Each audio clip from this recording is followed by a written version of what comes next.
Is magic real? Of course it's not real.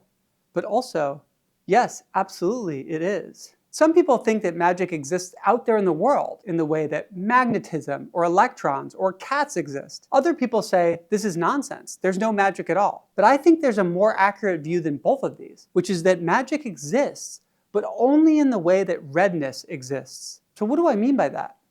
Well, photons of light are out there in the world, but redness is not. When photons of a certain frequency hit our eyes, it creates electrical signals in our brain that create our experience of redness. In other words, redness is within the simulation of reality that our brains create for us.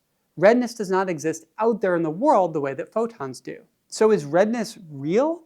Well, the concept of real is ambiguous. There are different kinds of real. A photon of light is real in the sense that it's out there in the physical world. Redness is real in the sense that we're really having the experience of redness when we look at something red. Similarly, magic is not out there in the world the way photons and cats and screwdrivers are, but it is real in the way that redness is, in the sense that we experience magic as human beings the way that we experience redness as human beings. Magic is a real experience that we as humans have when we process the world. Now, when I'm talking about magic here, I'm not talking about spells as in Harry Potter or Lord of the Rings, or even Wicca type magic.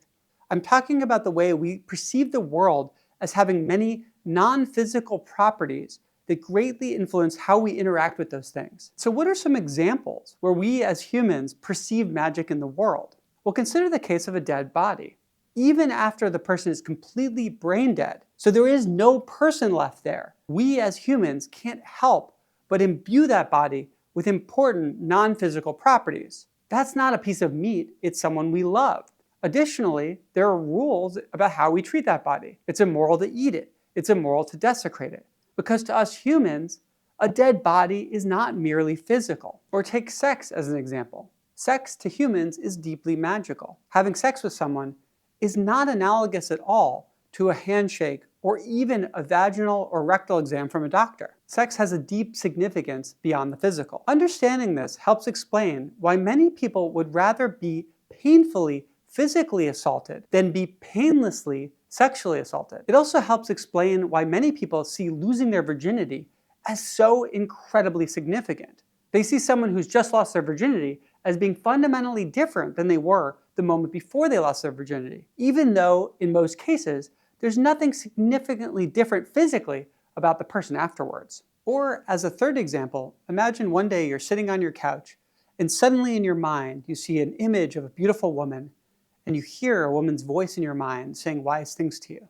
Now there's two ways you could go on this. Some people are going to think, wow, my brain's just playing funny tricks on me. Or maybe if you took a psychedelic an hour before, you might say, wow, the psychedelic is doing funny things to my brain. But the other way to go is to interpret this as an actual connection with a divine being. You might think this is an experience of magic, but the reality is it feels the same way whether it's just caused by your brain playing funny tricks, or a psychedelic doing weird things to your anatomy, or an actual experience with the divine. So what then is magic? Well, let's consider a metaphor. Suppose that you're using a pair of augmented reality glasses, and those glasses, what they do is they let you see the real world, but they augment it with magical elements. Then you could say, very fairly, that in the game, there really is magic. Well, our lives are just like that, except that our brains play the role of the augmented reality glasses. Our brains insert magic into our experience of the world. So the simulation of the world that our brains create has magic in it. The way it feels to us is that we experience the world directly, but there's a certain sense in which we've never experienced a single thing directly. For instance, when we see a cat, what's really happening is that photons of light bounce off of the cat, hit our eyes, create electrical signals, and then our brain creates an experience of the cat. In other words, our brains create a simulation of the world, and in that simulation of the world, there is magic, even if it's not there in the physical world itself. So is magic real? No, of course magic's not real. But yes, of course it is real. To learn a lot more about this topic, check out our in-depth article on our website.